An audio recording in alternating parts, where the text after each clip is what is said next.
নমস্কার বন্ধুরা, আজকের এই বিশেষ পর্বে আপনাদের সবাইকে স্বাগত। আমি আপনাদের প্রিয় গল্পকার, আর আজ আপনাদের জন্য নিয়ে এসেছি এক এমন গল্প যা হয়তো আপনাদের মনে গভীর ছাপ ফেলবে।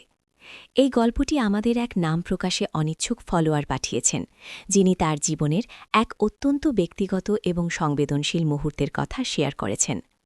আপনাদের অনুরোধে আমি আজ এই গল্পটি পাঠ করব, কিন্তু আপনাদের কাছে আমার একটা অনুরোধ, গল্পটা মন দিয়ে শুনবেন। কারণ হ্যাঁ, গল্পের কোনো এক ফাঁকে আমি আমার ব্যক্তিগত ইমো নাম্বারটি দেব।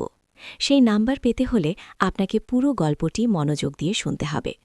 এই গল্প এমন এক বাঙালি পরিবারের, যেখানে সবকিছুই বাইরের চোখে ছিল নিশ্ছিদ্র।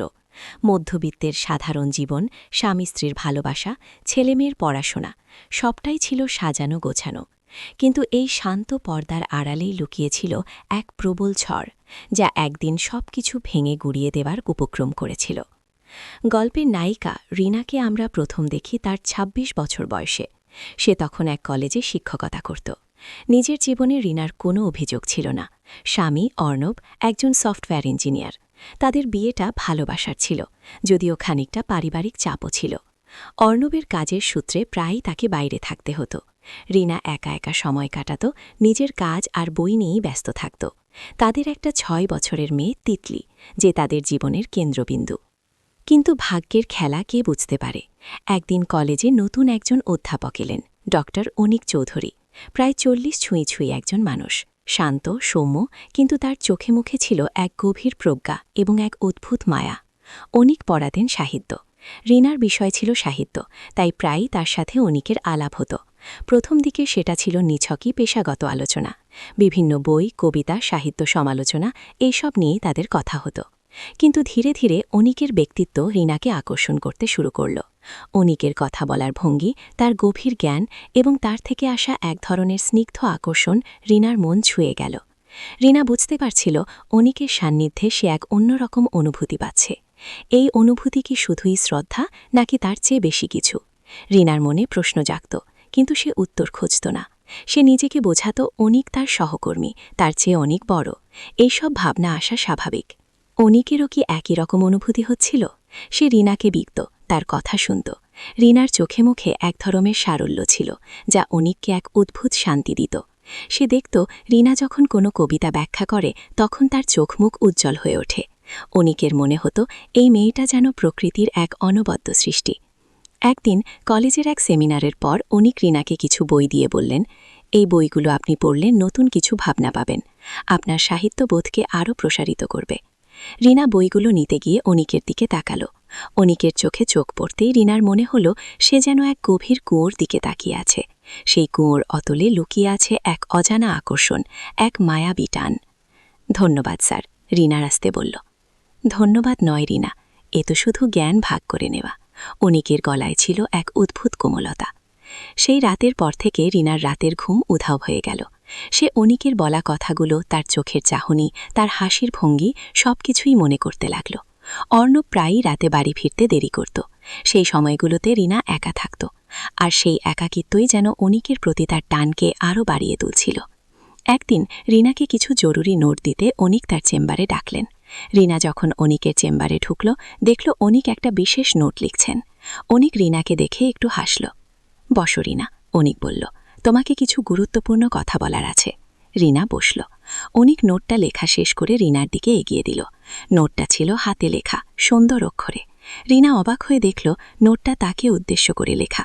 সেখানে সাহিত্য নিয়ে কিছু কথা লেখা ছিল, কিন্তু তার সাথে এমন কিছু শব্দ ছিল যা রিনার হৃৎস্পন্দন বাড়িয়ে দিল। আজ প্রথমবার আমি আমার মনের কথা লিখছি রিনা, এতদিন ধরে যা শুধু আমার ভেতরেই ছিল। অনিক রিনার দিকে তাকিয়ে বলল। রিনার হাত কাঁপতে লাগল। সে নোটটা হাতে নিয়ে পড়তে শুরু করল। সেখানে লেখা ছিল, তোমার চোখে আমি দেখি অনন্ত আকাশ, তোমার হাসিতে আমি শুনি ভোরের পাখি। এই অসময়ে, এই নিষিদ্ধ পথে আমি তোমাকে খুঁজেছি। জানি আমাদের মাঝে দেয়াল অনেক, কিন্তু মন মানে না কোনো দেয়াল। যদি তুমিও।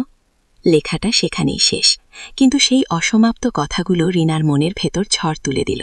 সে অনিকের দিকে তাকাল। অনিকের চোখে মুখে এক অদ্ভুত প্রার্থনা। স্যার, রিনা কোনো মতে বলল, এগুলো কি ঠিক হচ্ছে? ঠিক বেঠিক আমি জানি না রিনা, আমি শুধু জানি তোমাকে আমার খুব ভালো লাগে। তোমার কথা ভাবলেই আমার দিন শুরু হয়, আর তোমার কথাই ভাবতে ভাবতে রাত শেষ হয়। রিনার মনে হলো সে যেন এক গভীর সমুদ্রে ডুবে যাচ্ছে। একদিকে অর্ণব, তিতলি, তার সংসার, আর অন্যদিকে এই অনিক, যার প্রতি সে এক অচেনা আকর্ষণে টান অনুভব করছে। এটা ভুল, এটা অন্যায়, কিন্তু মন কি সবসময় হিসেব করে চলে? আমি জানি না কি বলবো, রিনা আস্তে বলল। তার গলা আবেগে রুদ্ধ হয়ে আসছিল। কিছু বলতে হবে না, শুধু এই নোটটা রাখো, ভেবো। যদি তুমিও চাও, তাহলে কালকে ঠিক এই সময়ে এখানেই এসো।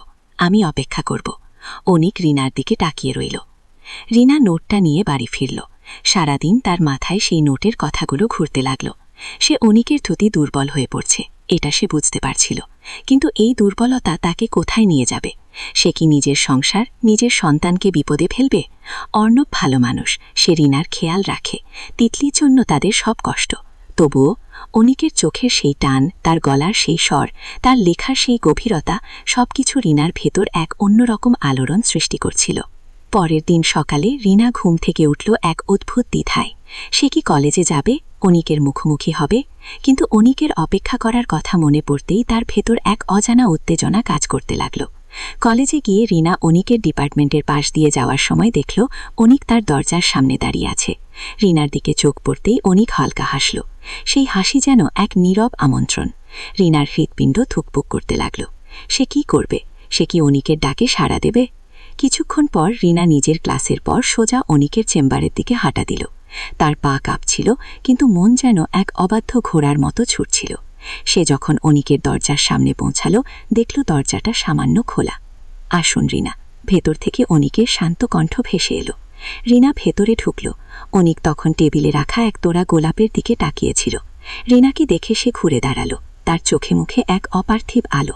তুমি এসেছ, অনিকের কণ্ঠে ছিল এক অসীম আনন্দ। রিনা চুপ করে দাঁড়িয়ে রইল। তার মনে তখন শুধু ভয় আর আকর্ষণ। অনিক ধীরে ধীরে রিনার দিকে এগিয়ে এলো। আমি জানতাম তুমি আসবে, কারণ তোমার মনও আমাকে খুঁজছে। অনিক রিনার মুখের খুব কাছে এসে দাঁড়াল। রিনার নিঃশ্বাস ভারী হয়ে এলো। অনিকের শরীরের উষ্ণতা সে অনুভব করতে পারছিল। কি হচ্ছে এসব? রিনা ফিসফিস করে বলল। যা হওয়া উচিত ছিল রিনা, যা হওয়ার ছিল। অনিক আস্তে আস্তে রিনার দিকে ঝুঁকে এলো। রিনার মনে হলো সে যেন এক স্বপ্নের ঘোরে আছে। অনিকের ঠোঁট তার ঠোঁটের খুব কাছে। ঠিক সেই মুহূর্তে দরজার বাইরে থেকে একটা কণ্ঠ ভেসে এলো। মা! রিনা চমকে উঠল। তিতলি। পরের পর্বের জন্য অপেক্ষা করুন। কমেন্ট করে জানান কেমন লাগছে আপনাদের, আর অবশ্যই সাবস্ক্রাইব করতে ভুলবেন না। এই গল্পের কিছু অংশে ব্যক্তিগত ইমো নাম্বার দেওয়া হতে পারে, তাই পুরো গল্পটি মনোযোগ দিয়ে শুনুন।